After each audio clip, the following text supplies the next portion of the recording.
Madzulo abwino ndipo ndi nthawi ya nkhani mwatsatanetsatane ndipo kupatsirani ndine Chawezi Panda. Koma poyamba nayi mitu yake. Atsogoleri akale a dziko lino la Malawi Abakiri Muluzi ndi a Joyce Panda ati akhudzika ndi imfa ya Kenneth Kaunda. Atsikana achisilamu mdziko muno tsopano awavomereza kuyamba kuvala hijabu msukulu. Mu nkhani zina, bwalo lalikulu la milandu mu mzinda wa Lilongwe lagamula kuti mlandu wa Collins Magalasi uyambirenso. Tili ndi izi ndi zambiri, tiye tikhale limodzi.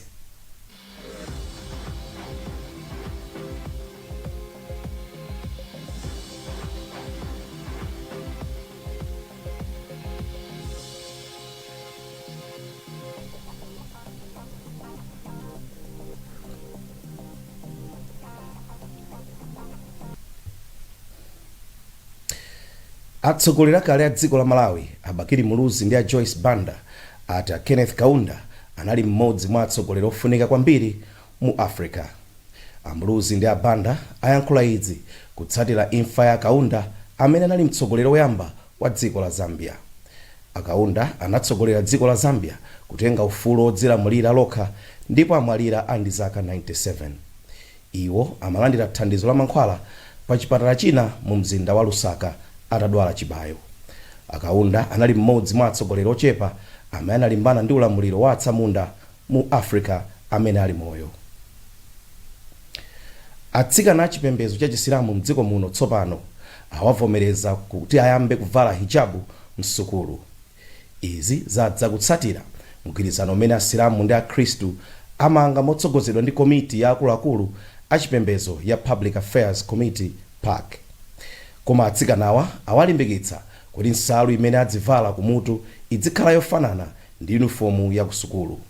Bungwe la PAC likuyembekezekanso kuwunikira ufulu wa ophunzira achipembedzo cha Rastafarian komanso amipingo ina monga Bible Believers. Liwereni mpasa walemba ripoti ili limene akuwerenga ndi Justin Mkweo. Mgwirizano wakhazikisidwa ndi cholinga chothandizira maphunziro abwino kwa atsikana otsatira chipembedzo cha Chisilamu amene akuphunzira msukulu za chipembedzo cha Chikhristu polimbikitsa mgwirizano pakati pa anthu azikhulupiriro zosiyanasiyana mdziko muno. Nduna ya zamaphunziro a Agnes Nyalonje yati boma la Malawi likulimbikitsa kuti ophunzira onse msukulu za mdziko muno akupeza mwayi wa maphunziro mosasalidwa kutengera chipembedzo chimene akutsatira.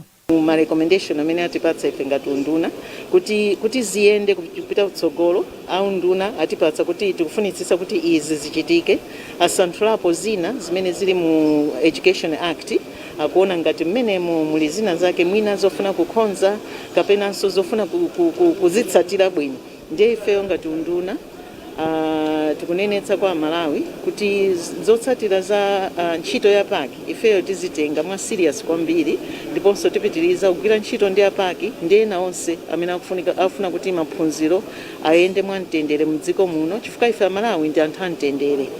Wachiwiri kwa mpando wa bungwe la PAC Osman Karim wati sukulu zimene zili pansi pa bungwe la Association of Christian Educators SCAM zithandizira kuonetsetsa kuti ophunzira onse akusatira malamulo msukulu zawo. Iwo ati msukulu zimene kuli ophunzira otsatira chipembedzo cha Chisilamu ophunzira awa azivala ma hijab ofanana ndi uniform ya sukuluzo. Ukamakamba nkhani ya munthu wina yeye palibepo zimazavuta pozabwera kuzamuuza kuti nkhani chati naenda motel pamene yeye sanalipo kukambira nawo. The consultation imene tinakhala punali kuti anthu amene amakhuzidwa onsewo anafunsidwa anayika maganizo awo. Ndifuna kutenga nthawi kuti onse amene akhuzidwa abwere ayankhule kuti tikamapo chita conclusion ikhale ndi kuti yakomera onsewo. Ndiye ndifuna zachitika lero ndifuna kuti tenga nthawi koma ukaona kuti chimene chabwera ndi chabwino kutenga nthawi kusinkhaniso ya. Pamwambowu panali nduna ya zamaphunziro a Agnes Nyalonje, nduna yolimbikitsa mgwirizano pakati pa Malawi komanso kuphunzitsa anthu Timothy Mtambo, mlangizi wamkulu wa United Nations woona za ufulu wa anthu Sabina Lauba ndi atsogoleri a mabungwe osiyanasiyana. Bwalo la milandu mu mzinda wa Lilongwe lagamula kuti mlandu wa Collins Magalasi uyambirenso. Magalasi akuwaganizira kuti anasakaza ndalama zokwana 10 million Malawi kwacha pamene anali mkulu wa bungwe la Malawi Energy Regulatory Authority MERA. Amene akuyimira Magalasi pa mlandu Ande Kaonga anapempha bwaloli kuti liwunikirenso zimene zinachitika pa 20 April ku bwalo laling'ono la milandu pa nkhaniyi. Audrey Kapalamula ali ndi zambiri. Pa 19 April chaka chino akaonga omwe akuyimirira magalasi pa mlandu okhudza kusakaza ndalama zoposera 10 miliyoni kwacha adapempha bwalo laling'ono la Senior Resident Magistrate kuti liyambe layimitsa kaye mlanduwu omwe umayenera kubwera tsiku lotsatira kamba kuti iwo adali ndi mlandu wina ku bwalo lalikulu la Mzuzu. Koma bwalo laling'onoli lidapitirira ndi mlanduwu opanda akaonga ndipo aboma adabweretsa mboni imodzi. Akaonga adakapempha ku bwalo lalikulu kuti bwaloli liwunikenso za nkhaniyi pofuna kuti amagalasi alandire chilungamo choyenera. Popereka chigamulo chake lachinayi, Justice Annabel Ntalimanja walamula kuti mlanduwu uyambirenso. Akaonga komanso mneneri wa ofesi ya DPP Apiriani Masanjala atsimikiza za chigamulochi. Aboma akuyembekezeka kubweretsa mboni zokwana zisanu ndi ziwiri. Amagalasi akwayimba mlandu ogwiritsa ntchito ofesi yawo molakwika pamene adagwiritsa ntchito ndalama zoposera 10 miliyoni kwacha ku bungwe la Mera polipirira malo ogona akuluakulu aku chipani cha Democratic Progressive. Malingana ndi mlandu, ndalamazi zidatuluka ngati zikukagwira ntchito yodziwitsa anthu zambiri za ntchito za Mera. Ophunzira ambiri msukulu za primary sakuchita bwino pa maphunziro kamba kuti samaphunzira mokwanira. Izi ndi malingana ndi kafukufuku amene bungwe la National Planning Commission lachita. Bungweli latulutsa zotsatira za kafukufukuyu lachitatu sabata ino mu mzinda wa Lilongwe. Matthews Kasanda ali ndi nkhani yonse. Kafukufukuyu wapeza kuti ophunzira Standard 2 25 okha pa 100 aliwonse ndiomwe amapambana pa phunziro la English. Kafukufukuyu wapezanso kuti ophunzira 40 okha pa 100 aliwonse ndiomwe amapambana akalemba mayeso amasamu. Bungwe la NPC lati linachita kafukufukuyu pozindikira kuti maphunziro ndi mmodzi mwa nsanamira zomwe zingathandizire dziko lino kufikira masomphenya ake oti anthu mdziko muno akhale odzidalira pachuma pofika mchaka cha 2063 pasi pa masomphenya otchedwa Malawi 2063. Bungwe kafukufukuyu taona kunena kuti kugwiritsa ntchito njira za makono zoperekera mauthenga kapena kuphunzitsira vana komanso kulimbikitsa kupereka kwa chakudya masukulu mmene anakuphunzira komanso kuthandizira kuti tikhale ndi maphunziro apadera aphunzitsi owalimbikitsa kukaperekedwe ka ntchito yawo kaphunzitsidwe kana ndi zimene zabwera monga ndi njira zimodzi zimene zikuonetsa kuti Malawi munomu titazipatsa njira zimene zizidanga ndithu zitipindulira. Mkulu woona za maphunziro oyambirira mu nduna wa za maphunziro a Grace Muna anati mfundo zitatu zomwe bungwe la NPC lapereka zilikale mndondomeko ya undunawo yotchedwa Education Sector Investment Plan. Ndiye ndi chinthu choti chitilimbikitsanso ifeyo ngati unduna kuti zinthu zimene zozotizike patsogolo kuti zizikwaniritse. Ndipo katswiri pa nkhani za maphunziro a Steve Shara wati kafukufukuyu waonetsera poyera kuti dziko lino likuyenera kuyika chidwi chake chachikulu pa maphunziro. Zikufunika kuti dziko munomo tikamapanga mabajeti athu tikamatenga ndalama ndikumazika ntchito za chitukuko tidziyesetsa kuti ndalamazo zidzipita komwe zikagwire ntchito.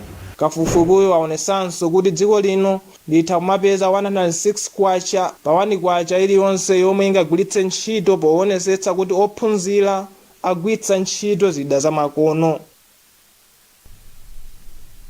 Mabungwe a Employers Association of Malawi ndi International Labour Organization ILO akhazikitsa gulu lolimbana ndi mchitidwe ogwiritsa ntchito ana ntchito zoposera msinkhu wawo.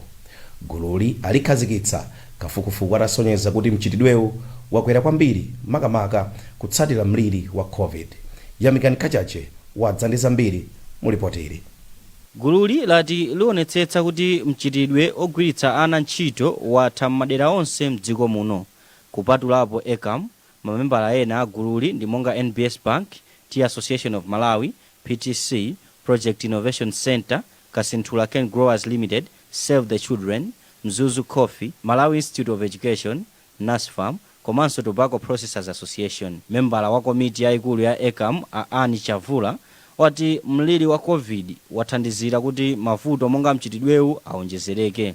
Zimene zizi zikupanganso even affect ngakhale mabanja aliyense ali affect ndi zimene zizi zikukhala ndithu ndi impact yayikulu pa child labor kunena kuti ana achilukanso pano even mukati muyende munsewu nthawi yopita usukulu mpeza kuti ana anyamula malonda kukagulitsa malonda mamota akanapita usukulu zonsezi zabwera chifukwa cha covid-19. Ndipo mkulu woyang'anira ntchito za bungwe la ILO Dylan Van Tromp ati zotsatira za kafukufuku wa bungwe laoli ndi zokhumudwitsa. Kafukufuku wina waposachedwapa adapeza kuti ana pafupifupi anayi mwa 100 aliwonse a zaka zapakati pa 15 ndi 17 zakubadwa amagwiritsidwa ntchito zoposa msinkhu wawo. Akuluakulu aboma kapena andale sadzaloledwa kukhala nawo pamwambo wokumbukira anthu amene anaphedwa pa Julayi mchaka cha 2011. Manja anthuwa ndiwo anena izi pa msonkhano wa Nkhani mu mzinda wa Mzuzu. Manja awa amakumbukira abale awo amene anaphedwa pa zionetsero za pa 20 Julayi chaka chilichonse pamwambo umene umachitikira ku manda a Zolozolo. Samkalimira ali mu mzinda wa Mzuzu. Mneneri wa mawanja omwe ndanamfedwa Amese Mbesuma anati andale amatengera mwayi miyamboyi pomalonjeza mawanjawa kunena kuti awathandiza pamwambo wokumbukira anthuwa chaka chino, akuti kukangokhala achibale amipingo komanso amabungwe omwe si aboma malingana ndi Mbesuma. Kumabwera anthu amabungwe osiyanasiyana amipingo komanso anthu andale ndi amene amachuluka nanga si mukumbukira zinthu zimene zinachitika chifukwa cha nkhani ya ndale kusayenda bwino kwa boma nthawi imeneja. Ndiye akabwera pano amalonjeza mabanja aja zinthu zambiri zomwe mpaka na pano mene tikuyankhulira palibe chimene chinachitikapo. Ndiye anthu aja akuona ngati kuti anamizidwa chifukwa 2011 mpaka panopo ndikale. Komano nduna yona zophwetsa anthu mdziko muno a Timothy Ntambo anena kuti mawanjawa akuyenera kudekha ponena kuti boma silingakoze zinthu zonse mu nthawi yochepa zomwe zinachitika mu zaka zochuluka. Antambo omwe chaka chatha adali nawo mwambowu anatsindika kunena kuti boma ndilokonzeka kuthandiza mawanjawa komano atamaliza kukonza malamulo okhudza ndondomeko zabwino zothandizira anthu otere. Pakadali pano mawanjawa adandaula kunena kuti anthu ena akulowelera mbali ina ya mandawa ndipo anapempha akuluakulu khonsolo ya Mzuzu kunena kuti athandize pavutoli. Boma linapereka chipota misozi ku mawanjawa cha ndalama zokwana 31 miliyoni kwacha, ndipo izi zinachitika mawanjawa atatengera nkhani ku bwalo la milandu. Nkhani zathu ndi zomwezi koma tisadasiyane na inso mitu yake. Atsogoleri akale a dziko la Malawi Abakili Muluzi ndi a Joyce Banda ati akhudzika ndi imfa ya Kenneth Kaunda. Atsikana achisilamu mdziko muno tsopano awavomereza kuvala hijabu msukulu. Mu nkhani zina, bwalo lalikulu la milandu mu mzinda wa Lilongwe lagamula kuti mlandu wa Collins Magalasi uyambirenso.